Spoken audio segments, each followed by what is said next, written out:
भिंड एक दिवसीय दौरे पर पहुंचे मार्क्सवादी कम्युनिस्ट पार्टी के राज्य सचिव कामरेड जसविंदर सिंह ने भाजपा सरकार पर निशाना साधते हुए कहा कि 10 साल तक सत्ता में रहने के बाद भी भाजपा जनता को अपनी उपलब्धियां बताने और जनता के साथ किए गए वादों पर वोट मांगने की बजाय मोदी गारंटी पर वोट मांग रही है। जबकि भाजपा और प्रधानमंत्री को बताना चाहिए कि 2022 तक किसानों की आय दुगनी करने के वादों का क्या हुआ है। किसानों की सरसों तो 8,000 से घटकर 3700 रुपए में बिक रही है।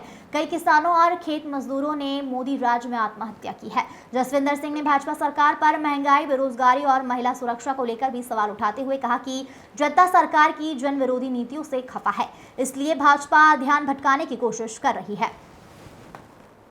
अभी जो दूसरा पहले चरण के जो चुनाव हुए हैं, उसके बाद जनता ने जिस प्रकार सरकार के खिलाफ रुझान आया है, उसके बाद हमारी सरकार की ओर से जिस प्रकार हम क्या कहना चाहिए कि वो सांप्रदायिक ध्रुवीकरण करके बुनियादी मुद्दों से जनता का ध्यान हटाना चाहती है, उससे साफ है कि सरकार के पास बताने के लिए कुछ नहीं है। उनको बताना चाहिए कि उन्होंने 2022 तक किसानों की आय दुगना करने की बात कही थी, उसका क्या हुआ?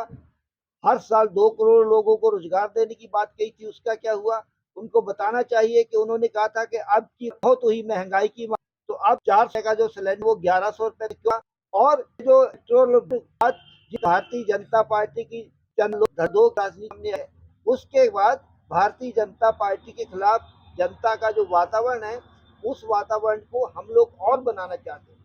और इसीलिए ये जितने भी इंडिया गठबंधन के घटक है, सब मिलकर भारतीय जनता पार्टी को हराने के लिए एकजुट हैं। पूरे देश के अंदर अभियान चलाया जा रहा है। ये अभियान मध्य प्रदेश के अंदर भी है, भिंड के अंदर भी है। भिंड के अंदर भी सारी पार्टियां मिलकर इस अभियान को चला रही हैं। हमारी पार्टी मार्क्सवादी कम्युनिस्ट पार्टी पूरे प्रदेश भर में अभियान चलाकर भारतीय जनता पार्टी को हराने और इंडिया गठबंधन को जिताने के लिए पूरी ताकत के साथ अभियान चला रही है। और हम यहाँ की जनता से यही अपील करना चाहते हैं कि देश को बचाना है, संविधान को बचाना है, लोकतंत्र को बचाना है, राजनीतिक व्यवस्था जो है इस देश की उसको बचाना है। इसलिए भारतीय जनता पार्टी की हार को सुनिश्चित कीजिए, इंडिया गठबंधन को जिताइए।